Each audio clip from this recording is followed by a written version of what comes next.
Hello, everyone, and happy lead up to Mother's Day weekend. Oh my goodness, how exciting! I'm so glad you're joining me today. It's also, yes, I think you got the hints if you followed me on social media that my birthday is coming up. So, this is a perfect week to decorate a cake. So if you are having a birthday during this isolation period, well, making a cake, I think, would cheer you up. And if you're a mom, maybe you're requesting that this cake be made for you. So I'm thrilled for everyone that's joining me. Again, I have to do a shout out to my mom, dad, meet you know. Mom, this is your Mother's Day cake. To Suzanne, who's watching, Bonnie. I saw a note from Corinne, a healthcare worker, and this is her first day off in weeks. So that's is a great opportunity to say thank you, Corinne, and to all healthcare and essential workers for the work you're doing during this time. It's so important. I'm making cake, so I'm your distraction. But you know what? We are taking this extra time we have at home to learn and expand our knowledge, and I'm so glad you're all baking obsessed.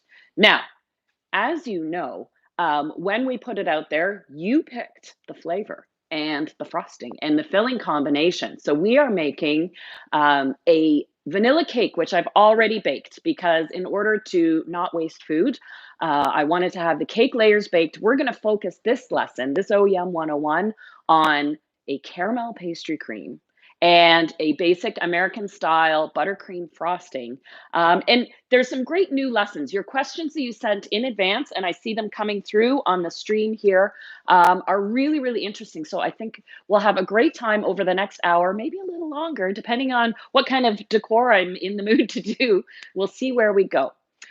So the three key cooking elements, if you are baking along with me, we're going to start with the caramel, move to the pastry cream, then we'll do the buttercream frosting. So I'd like to start with making a basic caramel sauce. And on my past Oh Yum 101s, I've seen lots of questions come through regarding making a caramel sauce, including one from Vala Red, who wrote earlier asking about why her caramel sauce, or his, forgive me, is not, it tasted bitter. And that is a simple point of overcooking. So you're going to witness the making of the caramel sauce firsthand.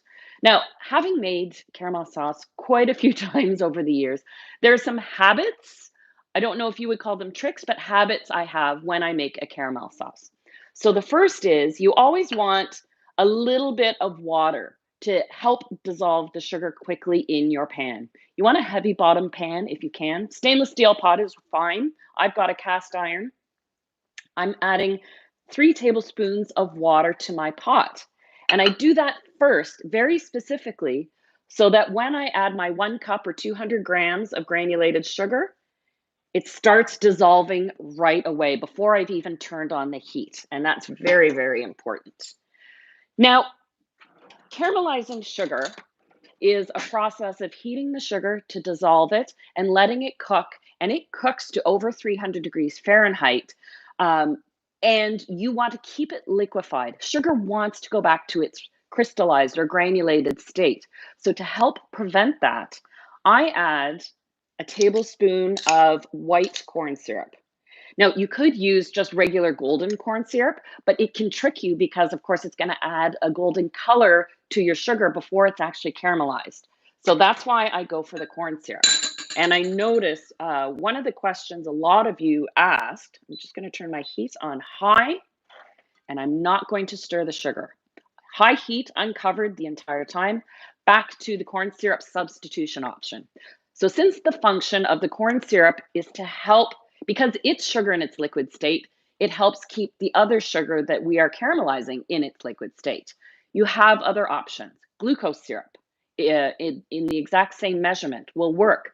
You could use an acidity like lemon juice, a little vinegar, or even cream of tartar, which is acid in powdered form. Any of those options would work to help keep your sugar liquefied. That's its sole function. You can do it. You can caramelize your sugar without it, but I mean, why take the risk? I'm just going to give the pan a little shake. My fabulous director of photography, Michael's running the camera. I'm cooking on his front burner, so hopefully we can get some good close-up shots. And if you see any sugar not dissolving quickly enough with the other sugar in the pot, I'm just dabbing a couple drops of water right on that. If while you're caramelizing your sugar, you notice, and you will see it, sort of a frost-like bubble start, usually in the center of the pot, that's a sign that your sugar is starting to crystallize. So the way to prevent that is to just drop a few droplets of water using a pastry brush, just room temperature water right in the center.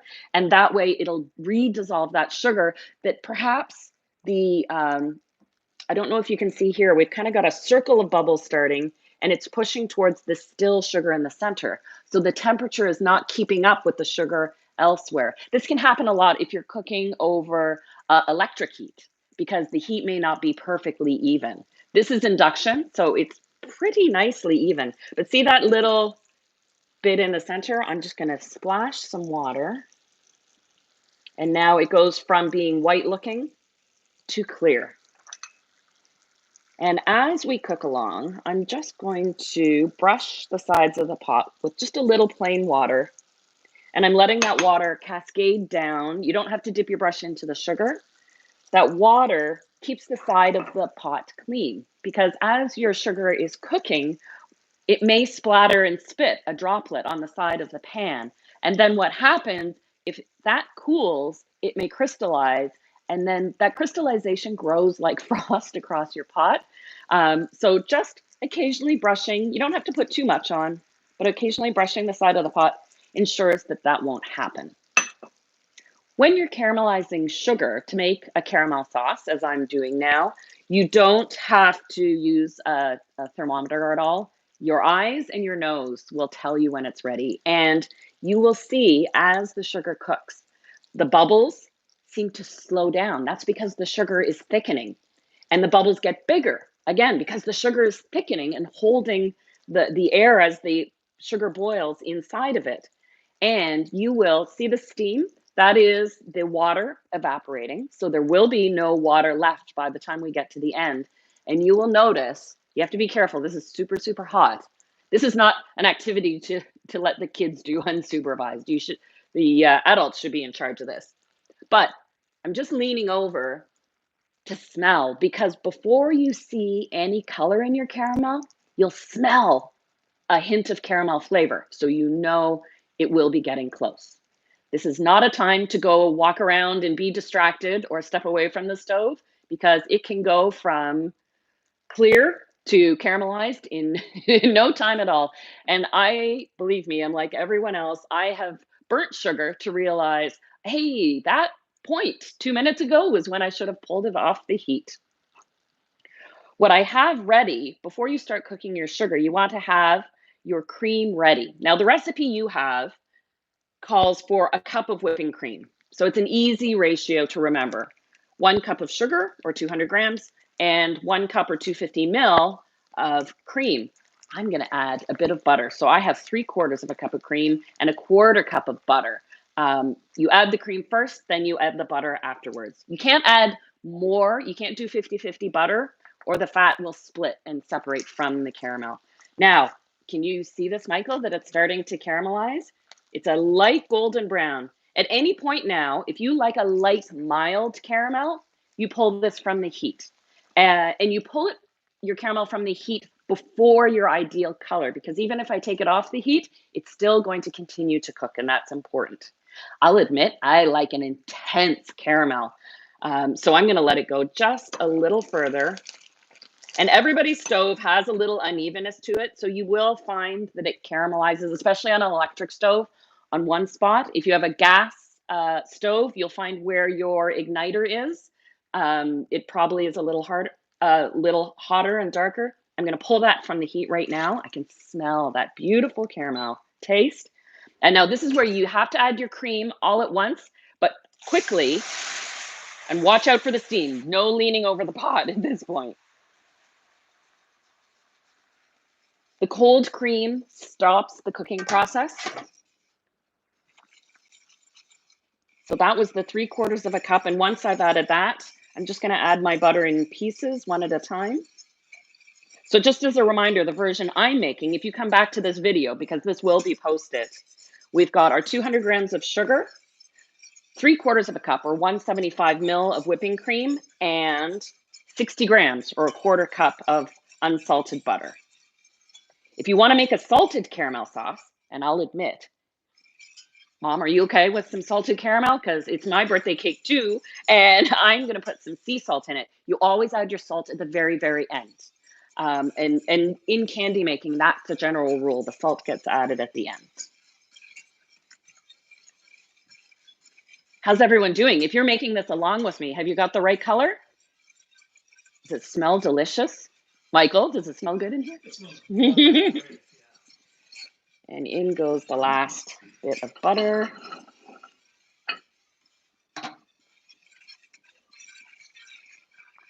And I've just got about a teaspoon of flaked sea salt. I'm just going to add that right in now that we're done. If you'd like, you could add vanilla to make more of a butterscotch caramel sauce. But I find that the pure caramelized sugar taste is sufficient. Someone asked if you could leave it clear. Could you do so without adding cream and butter? That's a very good question, but no. Because in cooking just straight sugar, you're going through different stages of candy making. From when it just starts boiling to above boiling, that's called the thread stage. That's what you use if you're making an Italian style buttercream. Then you've got soft ball and hard ball, which are firmer, and they set up like a candy, and on their own, it's without anything else, it's rather unpalatable.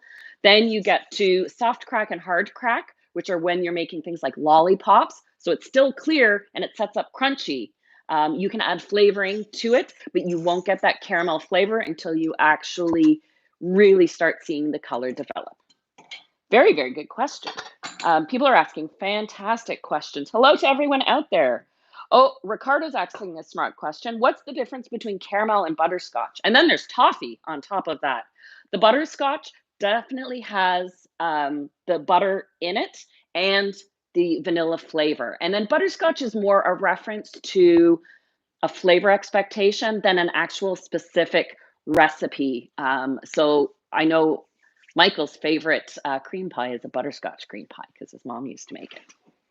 Now I'm going to set this caramel off to the side to cool. Now you don't want to work with it right now. It is, you saw, I'll give you another good shot, how fluid it is.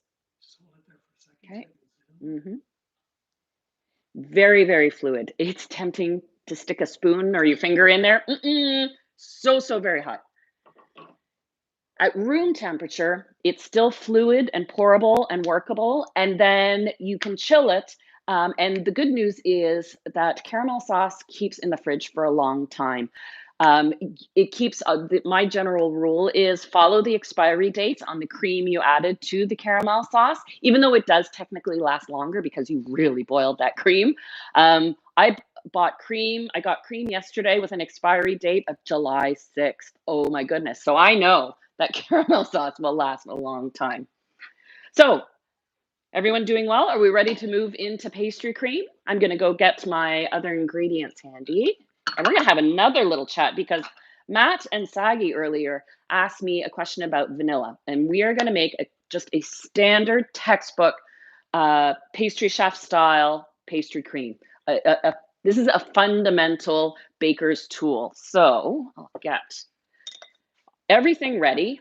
Just like in cooking, a baker needs to have all their components ready to be efficient. I've got 2 tablespoons of butter, just cut up into pieces, and I'm putting my strainer on top. That's for the finished cream. And I have my ingredients here. Let me just get my milk started. A combination of, that's for my icing. This is for my base. 3 egg yolks, 3 tablespoons of sugar, 2 tablespoons of cornstarch. So 36 grams of sugar and I don't know what the weight is of the cornstarch, but 30 milliliters of cornstarch. You can make and thicken a pastry cream using flour, but I find you don't get the shine. You don't get the consistent thickness. It needs to cook out longer to really tighten up. And you never really lose that sort of paste character in a flour pastry cream. So as long as I can remember, I've been using cornstarch. Other starches that are out there, like tapioca starch, great in gluten-free baking. You will not get a pretty pastry cream using tapioca starch. You end up with something kind of slippery and slimy, and I never want someone to describe one of my desserts as slimy. That's not what I'm after. So I'm going to now, while my milk is heating, I'm going to bring it up to just below a simmer. I'll separate my eggs out.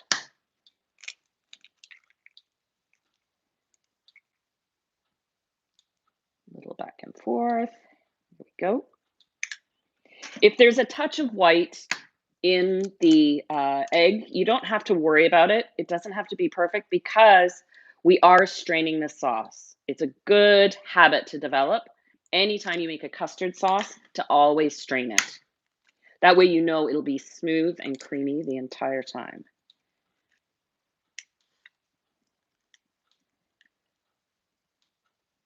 There we go. I'll save those whites, definitely. There's a meringue in my future. I'll grab a whisk and a spatula.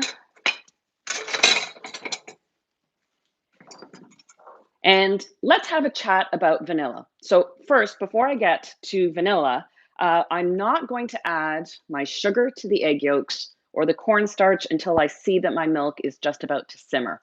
If you add your eggs too soon to the egg yolks and let them sit, you'll see you get these little kind of congealed bits. And the sugar, when it comes in contact with the egg yolk, it doesn't technically cook it, but it starts setting it up, and it will not cook in and loosen into the custard. So it's a good idea to hold off on whisking these two ingredients until you see your milk is simmering. So let's have a chat about vanilla, because have you noticed, no matter where you are in the world, and hello to Southeast Asia and Australia if you're staying up late to watch, hello to Europe in your evening hours, and of course here we are across North America, early morning or midday. I'm trying to make you a little bit hungry. So it was Matt and Sagi asked about just the kind of a vanilla 101. So let's talk for a second about vanilla. You've got a couple of options. All of them, have you noticed over the last couple of years, have been very, very expensive. 2 years ago, there was a real supply and demand disconnect between some bad weather where most of the world's vanilla is grown in Madagascar, and some other economic situations put a drain on the vanilla supply that increased demand. And that's why we saw prices more than double over the past couple of years. The good news is the most recent harvest, because vanilla has a seasonal vintage to it, was a bumper crop. And so we are seeing the supply increased, and we are seeing prices finally start to drop. I love using real vanilla. And if you're using a bean, it is the equivalent. If you are switching to vanilla extract, if you see a recipe call for a bean and you don't have it, you would use 1 tablespoon or 15 ml in place of a bean. Now, this has been fermented and dried. That's why it's this brown color. Smells amazing. A fresh vanilla bean should be flexible. And what you do is you slice it lengthwise, you scrape out the seeds, and you put that into your cream. So the key with vanilla bean, using it, is it needs heat. It needs either a slow cooking process in the oven, or it needs to cook in a milk or a cream, think creme brulee, to extract its flavor. I prefer to scrape the seeds into my milk, and I keep the pod itself, and I pack it in sugar. And that way, after a couple of weeks, I'm drawing the excess flavor from the actual bean into the vanilla sugar, and then I measure that into my recipes because the flavor is now extracted into the sugar. Then you've got your basic extract, which is wonderful, and there are the 3 basic types: Bourbon Madagascar, Tahitian, and Mexican. Bourbon Madagascar is your all-purpose baking vanilla. You can use it anywhere, any place. It's the most familiar vanilla to us. Tahitian vanilla is floral and aromatic and beautiful and mild.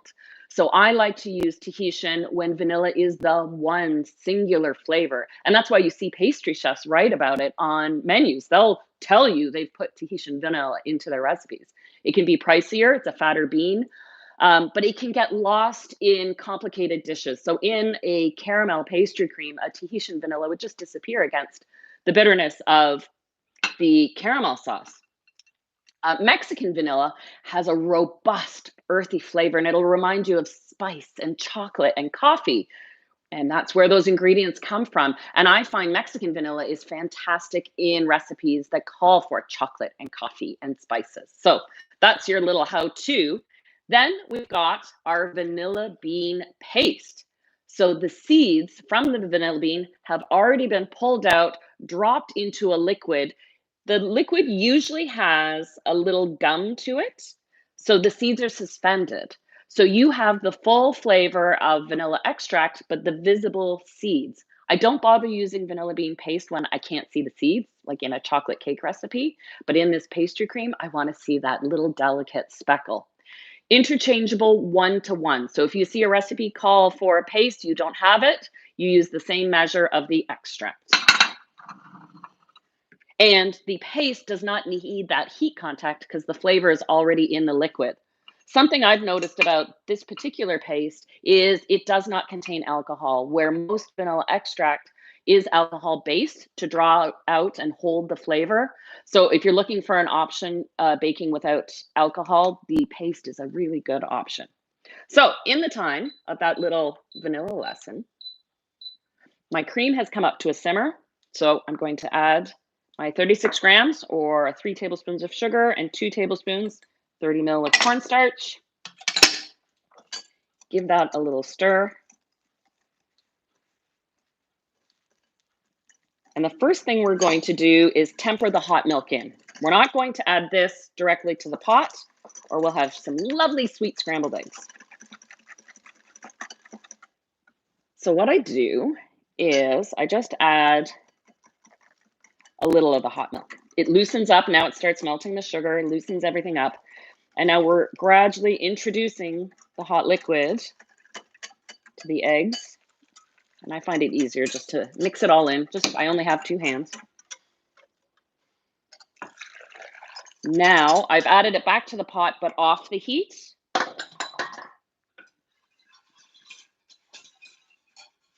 I'm just taking a peek while I pull this back on the heat, and it's medium, just above medium, because I need to return this to a full simmer. Hey everyone, how you doing? Look at all your notes. Hello, hello, hello. Oh, I got a thank you for the vanilla lesson. I'm so glad you're following me live. It's a different feel, isn't it? I know I feel a different energy knowing you're watching me in this moment, exactly this day.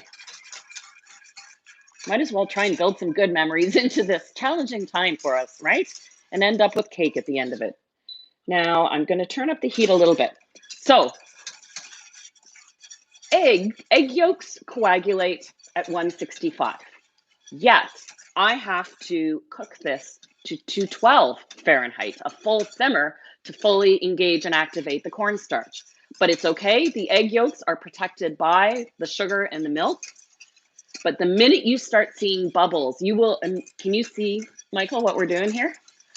So right now, it just looks like a creme anglaise, a custard sauce. It's very fluid, but stay with me because it's just gonna go poof and thicken up in a second. Already it's starting. If you have a slow responding burner, you become the heat control. Take it off, put it on, take it off, put it on. And see how it's starting to thicken as the heat gets through. I'll give it one last blast. If you're in doubt if it's cooked enough, give it a taste. If it tastes chalky, then it means the starch still has to cook. But you'll see it gets this beautiful glossiness. So now I can take it off the heat. That took no time, did it? Really no time at all. So now, to cool it down immediately, this is why we have the butter at the bottom of the bowl. So we're going to strain the sauce on top of the butter and then whisk it in. And then that will halt the cooking. Switch to my whisk for this one.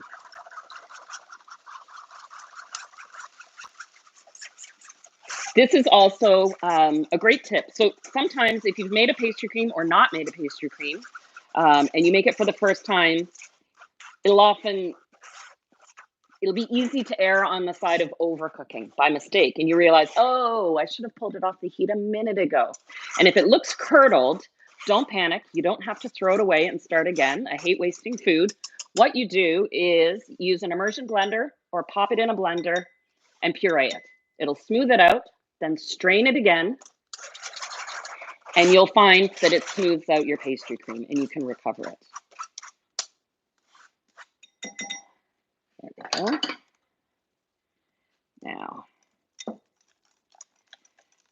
those little bits of butter,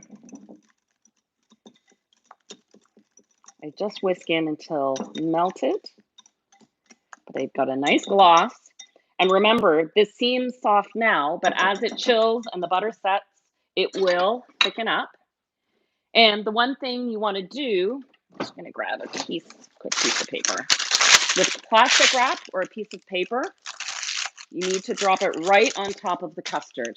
Otherwise, with a cornstarch pastry cream, you will get the dreaded pudding skin, and we don't want that in the custard. You let this cool for a bit at room temperature, then you pop it in the fridge and give it time to set. So if you're baking this with me, you probably have your caramel cooling and you have your pastry cream made. So you would set these aside and we can move on to making the frosting together, and you'll come back to these when they're chilled. I'm just going to make a little space here. I'll be right back. Okay, bit of a to-do checklist today, huh? Now, let's move on to our buttercream. Our positioning pretty good here. Are you all lined up, Michael? Excellent. Now, because you picked this recipe, it came with you can call it a basic buttercream, a cupcake buttercream. Sometimes it's called an American buttercream. So it's the simplest in the buttercream family. It's fluffy, it's light, it's sweet. I don't always use a basic buttercream when I'm making a full-size cake, but with this caramel pastry cream and the delicate vanilla cake, I find the combination just works. A quick tip, and hopefully maybe we'll pick a different kind of frosting down the road. I'll make a different cake flavor. We'll do some different decorating ideas. But your other two major styles of buttercream include a Swiss buttercream, in which you melt sugar and egg whites until the sugar has dissolved, and then you whip it and you add the butter to that. It makes this nice, stable, not overly sweet, very smooth buttercream. Then you have Italian buttercream, which you take your life into your own hands by boiling sugar until it's 239 degrees. You pour that into whites while they're whipping, let it cool, and that makes a really stable meringue that once you add the butter to it, that Italian buttercream is ideal for things like a wedding cake that may sit out for a long time. You don't want that buttercream to move, shift, and it's most palatable at room temperature. If you like fluffy cupcake type buttercream, and the buttercream that gets almost, it can dry and get that little kind of nice crust on the outside, this is the recipe for you. So I'm going to first beat my 175 ml butter just to smooth it out. And then we have a good question. Jason from the Philippines asked about margarine versus butter in a buttercream. I'm running into some trouble. Hello to everyone. I see your notes coming in. Ooh, good idea. Making eclairs. That would be a good one. I love making choux paste. That would be a really good lesson. And actually brings me back to the topic of the pastry cream I made. I talked about how it was such a fundamental baker's ingredient. It's a foundation ingredient for so many things. You can use it on its own as a pastry cream. You can add gelatin and whipped cream, and that becomes a diplomat cream, which is what I love in a cream puff. Or profiterole. You can add gelatin and whipped egg whites, and it becomes a creme chabouste. You make a a creme anglaise. You leave out the cornstarch. You make that custard sauce. You add gelatin and whipped cream, and it becomes a Bavarian cream. So this one fundamental technique takes you in so many exciting different directions. But right now, I've got my softened butter I will advise that you use unsalted butter because you control the salt. I have made the mistake of using salted butter, and different brands vary, and you can end up with a buttercream that is just far too salty because you don't know until you make it what that salt ratio will be. So as I'm talking, I'm just spooning. Um, I'm just eyeballing this buttercream. And really, I've given you a lot of leeway. You'll notice in the recipe, I've given you a range, 4 cups to 6 cups, from 500 grams to 780 grams worth of icing sugar. That variance is because it is really dependent on the temperature of your butter and the consistency of the butter that then determines the texture of your buttercream at the very end. If it's a really hot, humid day, you may find that you need to add more icing sugar to get it to tighten up. You can always pop your buttercream back in the fridge if it's getting too fluid. Always start your mixer on low speed when you add that icing sugar. I'm sure I don't have to tell you that. You can make this easily with electric beaters, of course.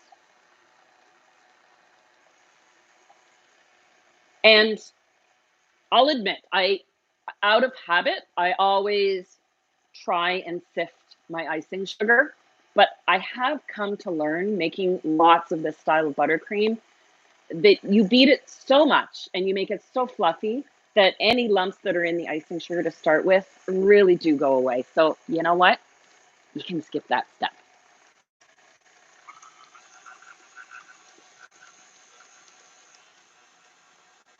Okay, so back to Jason's question about margarine. And you may have had buttercreams made with shortening before. If they're very white and bright looking, not butter yellow, then that's a sure sign they've been made with vegetable shortening, which doesn't melt in your mouth the same way butter does. Margarine can be used, but different margarines behave differently. Butter is very consistent because it is made um, it's just made the one way. In Canada, it's an 80% butterfat content, so there's a predictable creaminess to it. When you're using margarine, if it's hydrogenated versus not hydrogenated, it will behave differently. The oils in it are different, so you really have to play with the types of margarine. If you need to use margarine, because I mean, let's be honest, it costs less than it does butter. Butter's always my preference. You need to make those decisions according to what your needs are. But there are margarines designed for baking that you will find you get a more consistent result that way. So I hope that helps answer your question. So this is not looking light and fluffy. It's not supposed to at this point. I have 6 tablespoons of milk measured here. I'm going to add half of it now, half at the end. You can use 2% milk. You can use whole milk. You can use half and half cream. You can use whipping cream. If you want to make a lemon buttercream, you have to use whipping cream. Otherwise, your milk will curdle. But this helps dissolve the icing sugar. If you just whip butter and icing sugar together, it'll be gritty. You won't get the fluffiness, and it won't be palatable at all. So half goes in now to help liquefy the sugar. Smooth it out a little bit. Immediately, I see a difference. It's smoothing out.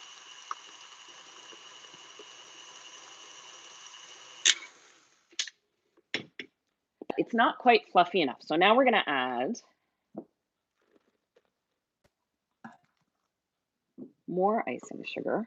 And I'm not going to add all of it until I assess. And it really does depend on what you want to do with it. Oh, here's a good question from Fatima. Asked what maple syrup substitute there is. And it's true, depending where you are in the world. Here in Canada, we produce a lot of maple syrup, and it's still a premium ingredient here, and we treat it quite specially. In other countries, you could use any golden syrup. You won't get the maple flavor, but if it's in a recipe that is designed for that level of sweetness and the texture, then I would go with a golden syrup. In Southeast Asia, I don't know, is there such a thing as a gula melaka syrup? The coconut palm sugar, which I absolutely love. So now I'll go back to the buttercream. So it's now tight again. So I like to add a little liquid at the end. Of course, I keep a little liquid aside, a little of the icing sugar aside until I know I get exactly that texture I want.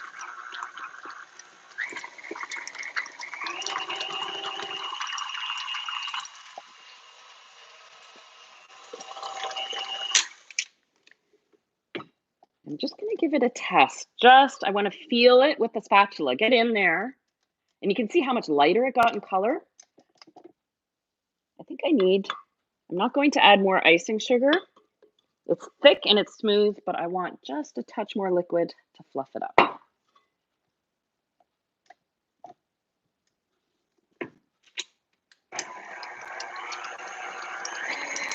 Oh, and I have some good news. You can make your buttercream, any type of buttercream, ahead of time. You can refrigerate them, or you can even freeze them to thaw later. You always want to, if you're making your buttercream ahead of time, thaw it completely to room temperature, and you do need to re-whip it before you use it. But at least you know you don't have to use it the second you're done making it.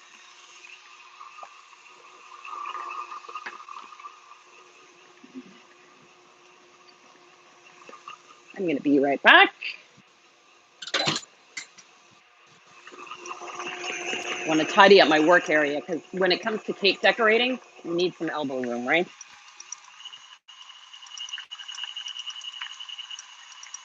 Now that I know I have the right texture, I can add my flavor. And this is where you can add different flavors, almond extracts, coconut extracts. You could add lemon zest, orange zest, lime, whatever you wish. And there, add my vanilla. Oh, good question. Jonathan is asking, can you over whip buttercream?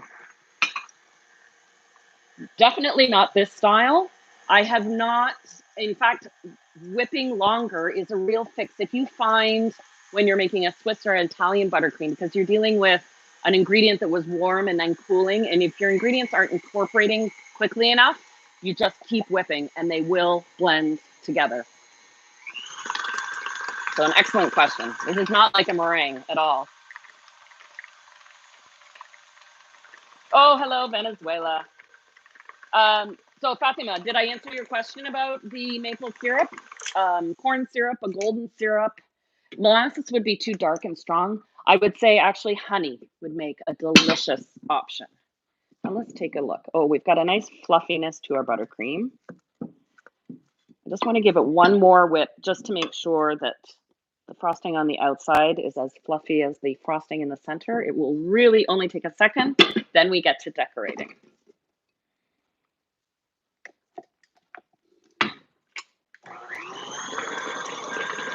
Oh, Sandal said the amount of milk. I measured out 6 tablespoons. And you'll notice I said you could use 2% whole, half and half, or cream. You just can't use skim because skim is the equivalent. It has no fat of using water, and you just won't get that creaminess and fluffiness to the buttercream frosting. Just get this out of the way.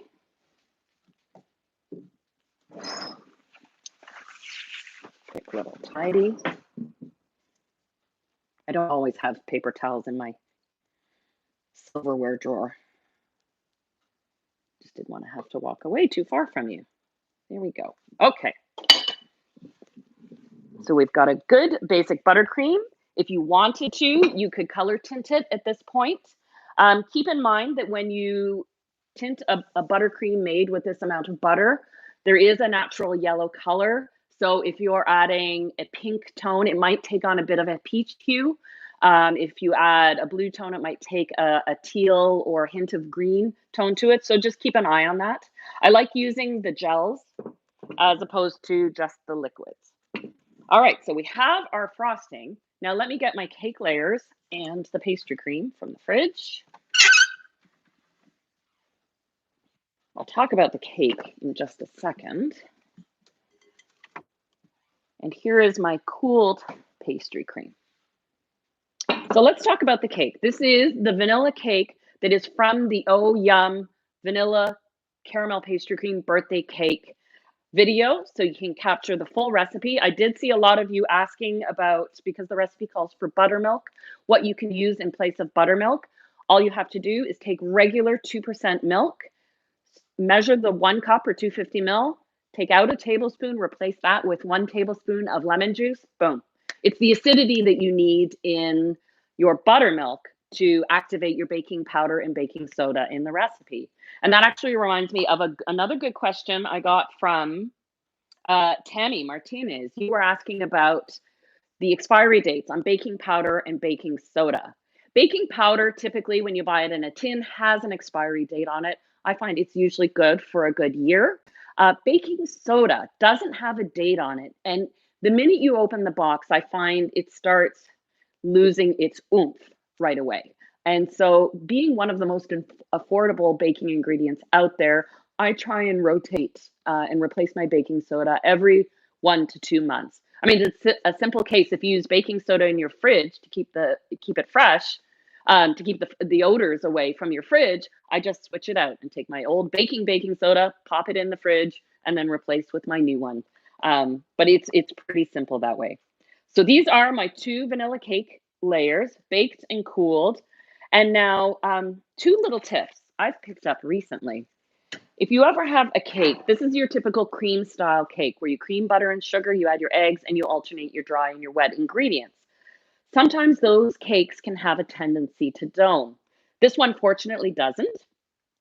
But what I've learned you can actually do is when you pull your cake out of the oven, if it's a subtle dome, not a big peak to it, just take a tea towel and press it down, and it actually works. That way you don't have to slice off the cake or waste any cake at all. I think that's a great thing. And also, to save myself making a crumb coat right now, because I'm not going to have time in front of you to chill the cake, come back again later, I pop these layers in the fridge. So that way the cake itself is cold. It will be less likely to release crumbs. And then I can keep working and it will start setting the cream on wonderfully.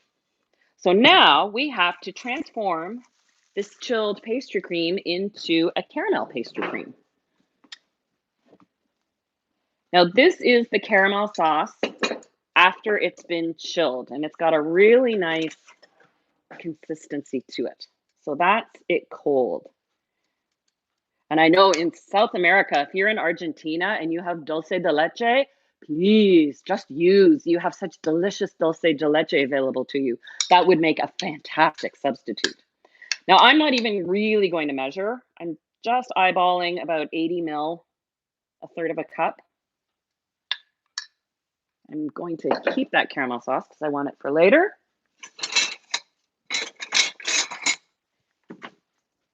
Give this a little whisk. And so now we've got a pastry cream with a hint of caramel flavor.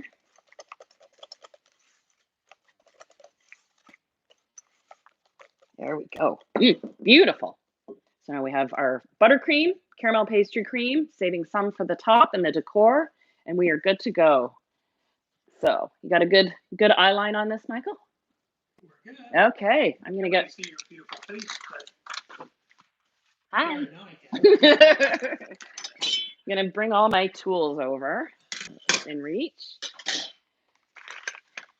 Now, when it comes to filling a cake that's different than the frosting that you're putting on the outside, you don't want to have oozing. You don't, if it's a soft filling like a pastry cream or like a lemon curd, if you're doing a lemon cake, it can have a tendency to leak through the buttercream. So what I need to do is create a little barrier. And what that means, I'm going to put some buttercream frosting in a piping bag fitted with a large plain tip.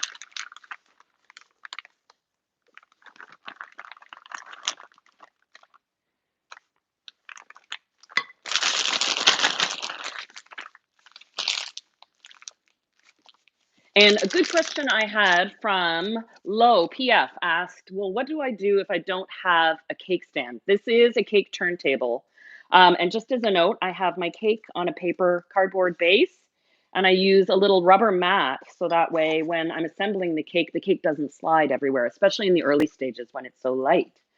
If you don't have a cake wheel, if you have a Lazy Susan in your kitchen cupboard, so you can keep things at the very back and rotate it, that works just right, just great. All you need really is a large cake plate. What counts is that it's flat. If it's easier, work on a cutting board, and I find the elevation is also key. So even though you can't spin it, you can turn it as you work. But having some elevation means you're going to be able to check your sides and your top to see that it's level. So I hope that helps. So now I'm going to pipe just a little ring of frosting. If you're doing a Black Forest cake, I saw someone write that Black Forest is their favorite type of cake. A cherry filling in the center, you need this, or your cherry's going to be leaking out the side of your cake. So now I'm going to spread half of this pastry cream. And I'm basically just coloring between the lines here. And I'll spread it right to the edge. This is, if you're into cake decorating, this is your zen place, right? You just move with it.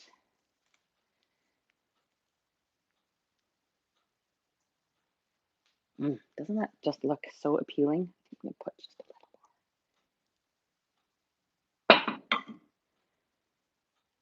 more. No, I think that was a bad idea. Take it back off.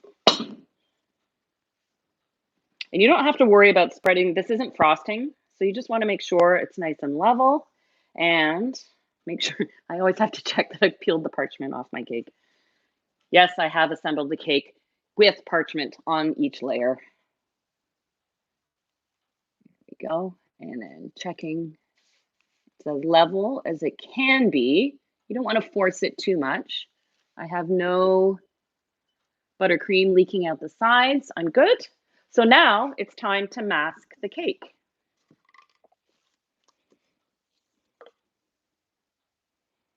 Big dollop of frosting on top.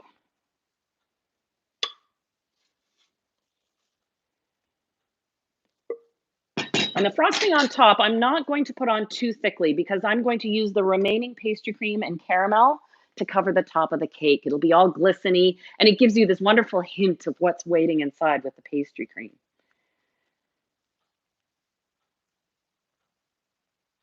So it's always a good idea when you're masking a cake to put on more than less. It's easier to pull away and peel off frosting than it is to add more, because anytime you're coming in contact with the cake itself, without the buttercream between it, you're at risk of pulling up some crumbs. Now, I will admit, cake decorating is not my area of expertise. It's taken a lot of work, a lot of practice. It may sound crazy, but it doesn't come naturally to me. I'm such a technician. I can obsess about a pastry crust and a filling and custard ratios, etc. But I still, here I am in front of you, just a little nervous about decorating this cake in front of you. Oop, there's some caramel oozing out, so I'm going to go glue that right now.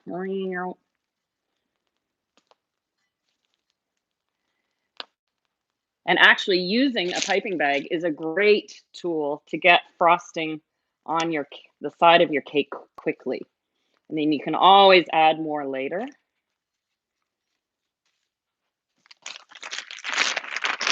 It just makes it easier to smooth out.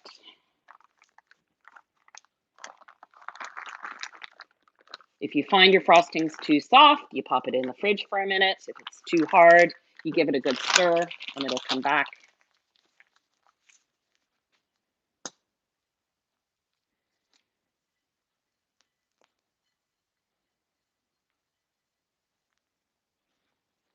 Okay, so you'll notice that I pushed the frosting on top to overhang the side of the cake. So now we can start joining the two together. And I find by doing that, you get a cleaner edge. I like to use my offset spatula first, and then you can always switch to another tool if you want. I've got a couple options here. Let me get full coverage here.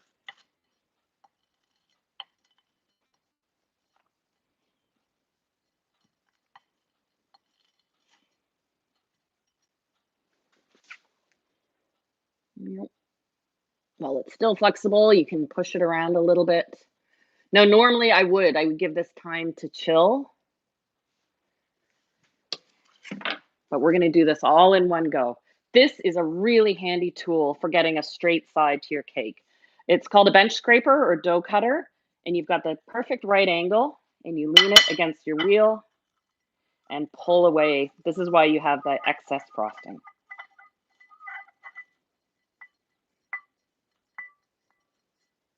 Straighten, and it really helps to straighten up your sides.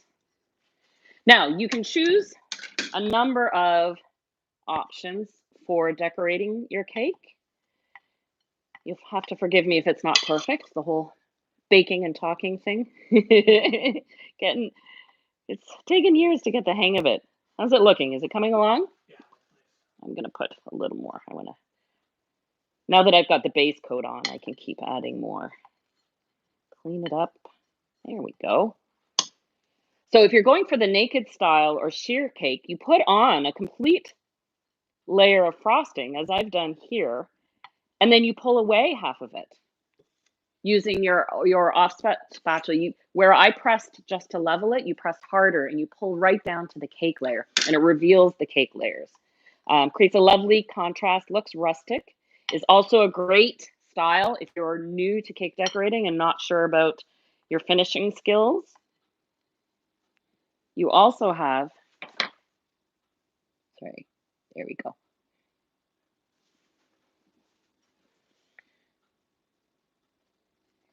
You also have the option of using cake combs.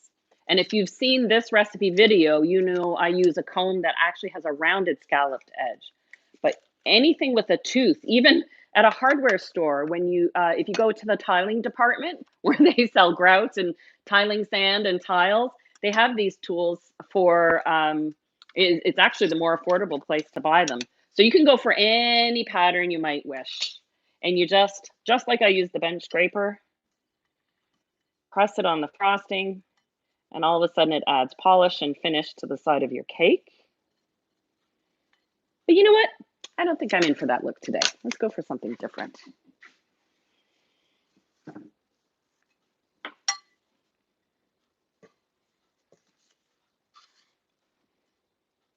I'm gonna smooth it all out. This is the nice thing about frosting, right? You're not happy with something, it's all erasable. Just don't lick it.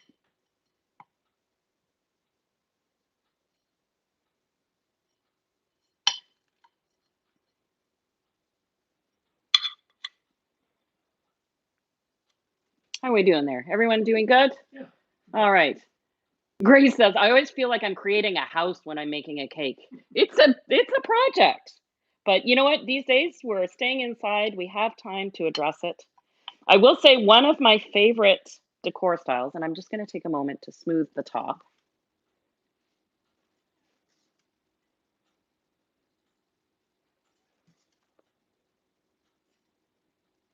Focus. So I'm pulling in from the top. It doesn't have to be perfectly smooth because we're going to cover the entire surface of this cake with more caramel. Maybe I'll go for a drip cake. I haven't done that in a while.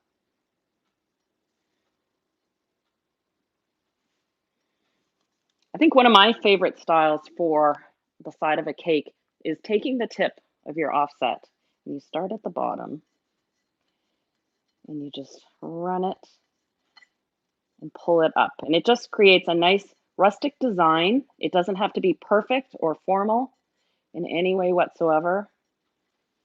It just lends a nice little texture.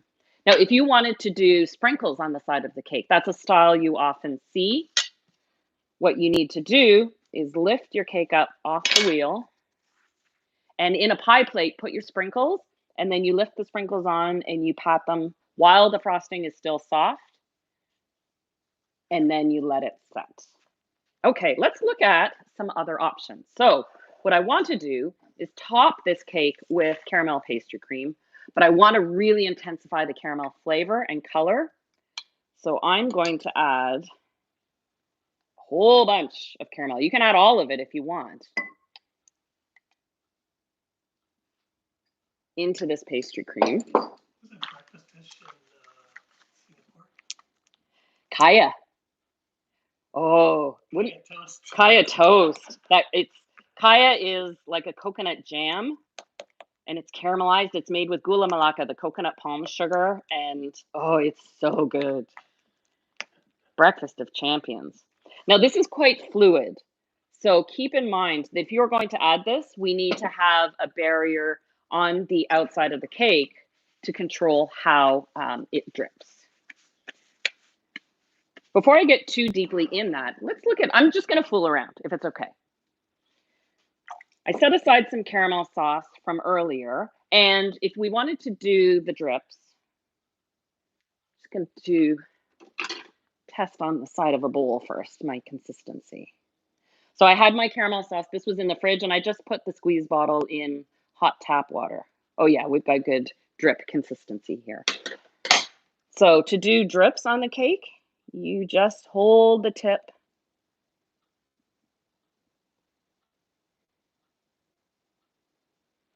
and let it do its thing.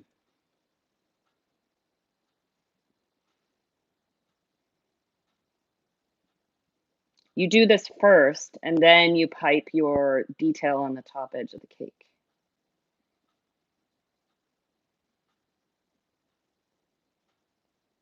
A cold cake will cause the drips to set faster because as it drips down the cake, you might get more control. You can do this with chocolate as well. Yeah, I can see on the side, out of the corner of my eye, the screen's rather lively. Are we down with the drips? Is everyone okay with the drips? Someone said you were brave testing a drip over top of that laptop. I do have my laptop slightly elevated in case I spill something, so it doesn't ruin my laptop. How are we doing for time? Good. I want to take some questions, so don't go anywhere. I can't read and drip at the same time, so stay with me here.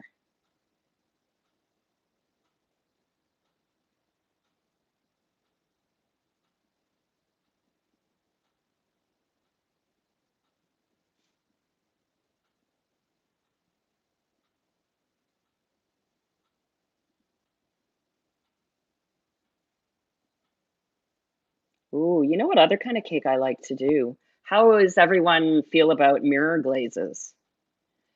I kind of really like doing a mirror glaze. It's a completely different style of decorating a cake. We would probably have to break up a mirror glaze cake because the style of cake is called entremet and it's very elaborate. We would probably have to do it in stages. There's a mousse element, there's a jelly element, there's a cake element. You freeze it, and then the mirror glaze itself is magical with white or dark chocolate and colors, and you get this rainbow effect. I really do like making it. But yeah, we'll plan. Okay. There we go. Now, what I need to do, let's see, I've got different types of, there's my other piping bag. I have another large bag, this time with a large star tip.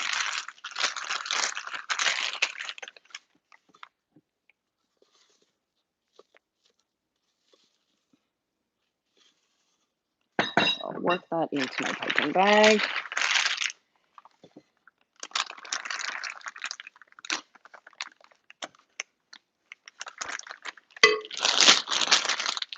Okay.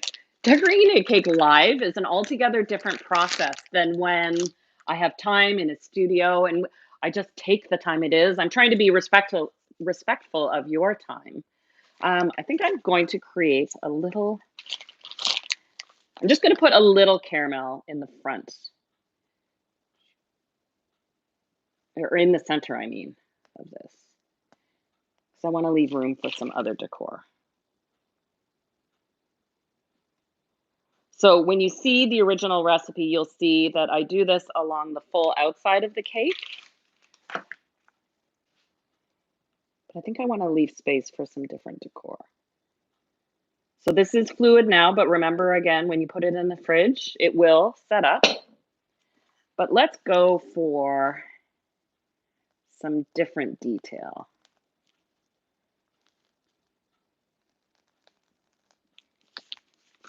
And I'll use different tips, create some texture.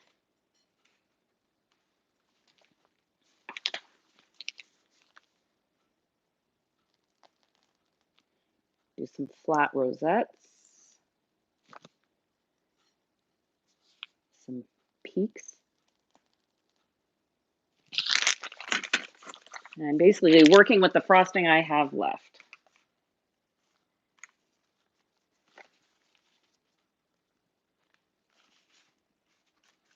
And I'm not done yet. I happen to have a chocolate fudge sauce on hand. So I was cleaning out the fridge. And if you're ever tempted, if something's going to work, not work, I always test things out on a plate, especially if I'm writing happy birthday on a cake. So we're going to add some chocolate detail. I saw some of you write before we started. I had time to see there were a few votes for chocolate cake. You know, I'm completely making this up as I go along. This was no design, no plan, no sketches.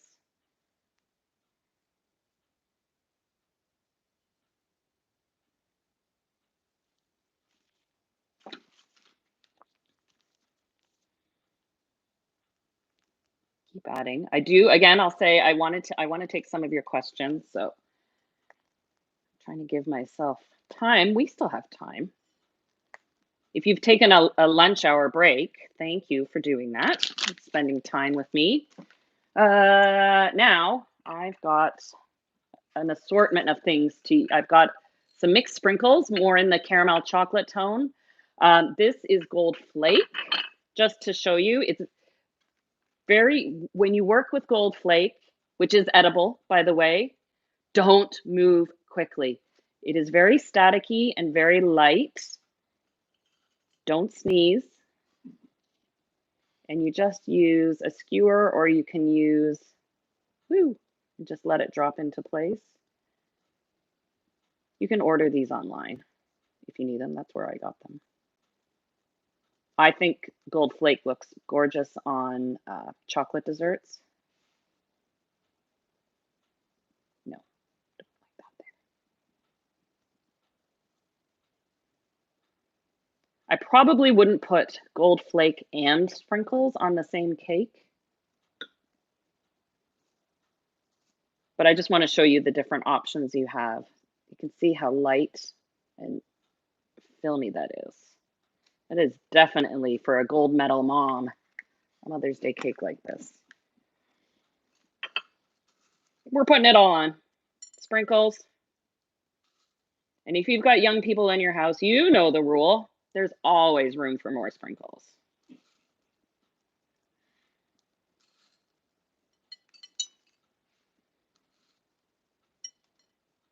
And then why stop there? A special treat. If you're like me, when you travel, you always go to visit bakeries in your favorite cities. I always love to see new desserts, new ideas, new trends. On my last trip to France, I love going to all the pastry shops and buying macarons. So I thought, you know what? Mother's Day deserves pulling these from the freezer. So I brought them back and I put them in the freezer. And so we've got a gorgeous selection. That's obviously a pistachio one. This one, I think I'll cut it in half, and that way we can distribute the color more evenly. Oh. And all of a sudden, this cake has its own identity, doesn't it? Let's put a green one on too. No, I need to switch. That's bothering me. There.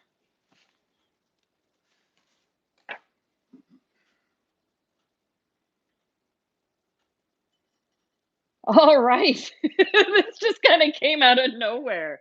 But isn't that the point? Especially if you're baking with kids, to take the time and play and go over the top. If there's any time to celebrate the time we have to bake, it's now. And I'm not going to sign off yet. I want to take your questions, but I am wishing a happy Mother's Day to everyone out there. Can you see it okay? You forgot the bacon. I forgot the bacon. Hey, I did say more is more. There we go. I can see my sides. As soon as we stop the cameras, I'm going to go in and try and straighten up my sides a little bit. So please don't judge me too harshly on this. But that was good fun. And then once it's chilled, you can lift it off the wheel and then put it onto a presentation platter. As I mentioned before, you just want to make sure it's level. You can't chill it. You can't cut it yet because people are asking you to cut it. It's too soft. You know what? Yeah, but you know what? If you don't mind it being messy, I'll cut into it. Why not? Do you want me to? Yeah, yeah, yeah. Faith says, I'm late, but wow. Well, he kind of came for the best part. This is a lot more interesting than buttercream frosting. Okay, I'm cutting the cake. Okay, okay. Because precisely, why not? Why not? But it will be squishy. Normally you would let this sit for a little bit. I'm going to draw it out though and take a couple questions. Elaine asked, what is a sour cream substitute? So depending where you live, sour cream may not be available. If you have yogurt, especially Greek yogurt, because it's thicker, works perfectly well. If you're going to use yogurt, you want to use full fat. You can make your own creme fraiche by adding a tablespoon of buttermilk to whipping cream or lemon juice, letting it sit out for a day. But really, I would use yogurt in its place. That would be just great. One more question. Oh, Miriam was asking about, she uses a lot of silicone baking pans.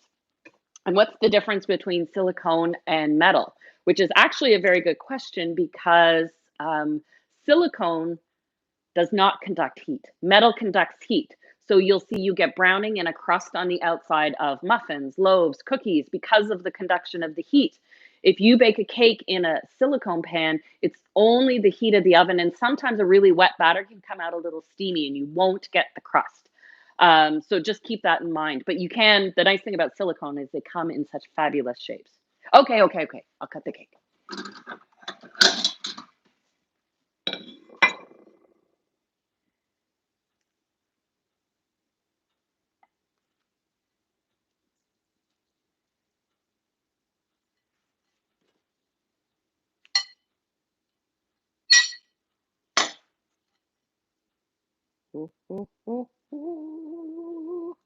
Creamy and light.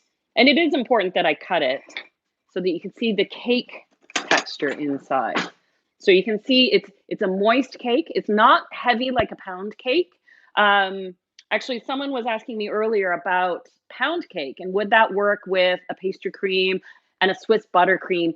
It might be just a little too buttery and intense. So a cake like this. So if you check out this recipe for the let's see the reveal inside. You notice I got a nice little macaron piece on top. I'm not going to put it in my mouth right now because then you're just going to have to wait for me to finish eating. Any last, just lots of beautiful notes. Thank you, everyone, for spending time with me. I do love getting your baking questions. So even if, please know that this will be posted so you can come back to review the points, review the technique. You can replicate this cake if you dare. Have some fun. I'd love to see. I always love to see. You know I'm following you. If you hashtag OYUM101 on Instagram or Facebook, I am checking out the desserts you are making, and you're making some amazing things. And I see that you're watching and applying what you learn. So now is a great opportunity to make a cake. If it is Mother's Day in your country, if you're a mom, you have a mom, you know a mom, happy Mother's Day. And again, if you're an essential worker and a mom, well, you are our superheroes. So thank you so much to everyone. And don't forget, if it's someone's birthday too, this is a great cake to make. So all the best. Have a wonderful weekend. Oh, I need to eat. Bye, everyone. I'll put out the vote on Saturday for what the next OYUM should be. Remember, I love when you pick.